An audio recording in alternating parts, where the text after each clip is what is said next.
কিরে মা, কি কস? তুই কি এই বিয়েতে রাজি? কি কো মা, রাজি না হইয়া পারি? ওলার যে টাকা পয়সা।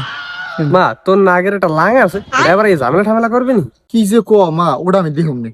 বলে তোমার চিন্তা করা লাগবে না। তাইলে তোর এই লাঙের পরে কি করবি? কমু যে ফ্যামিলি অনেক বিয়ে লেগে চাপ দিতেছে, এর লেগে আমি রাজি হয়ে গেছি। আর মা কইস ফ্যামিলি অনেক জোর করে বিয়ে দিতে আছে। হ্যাঁ তো কমু, এইটা আমার শিখিয়ে দেওয়া লাগবো। মাইয়াটা পুরো আমার না হইছে। কি কাকা সম্পর্ক হইব নাকি? আমি জানি না বাবা, ওর মার দাদি জিগেও। সম্পর্ক হইব না মানে সম্পর্ক হইবে 100-তে 100। আচ্ছা, সম্পর্কটা আজকে হয়ে গেল। আচ্ছা, আমি আপনারা কি ডাকবো? তুমি একটা কাজ করো, তুমি মানে মিষ্টি করে শাশুড়ি আম্মা ডাকো। আচ্ছা, শ্বশুর শাশুড়ি কালকে আমার অভিভাবক নিয়ে আসবো নাকি? তাই বাবা, কালকে আবাই যখন একটু দেরি করে যাই, আমার রান্না বান্না করা লাগবে তো। আচ্ছা জামাই সাহেব, যান তাহলে, রাত্রে দেখা হবে। আর কি যে কও, খালি শরম দিতেছ তোমরা। আচ্ছা ঠিক আছে, রাত্রে দেখা হইবে। তাহলে কাকা এবার তুমি এটা খাইতেই পারবো না? বিয়া খাইবা না মানে? তোমার কাকার বিয়া বলে কথা, হেডা মুরগা খাবা। আচ্ছা বাবা, তাইলে তোমরা এখন যাও, রাতে আবার আইসো।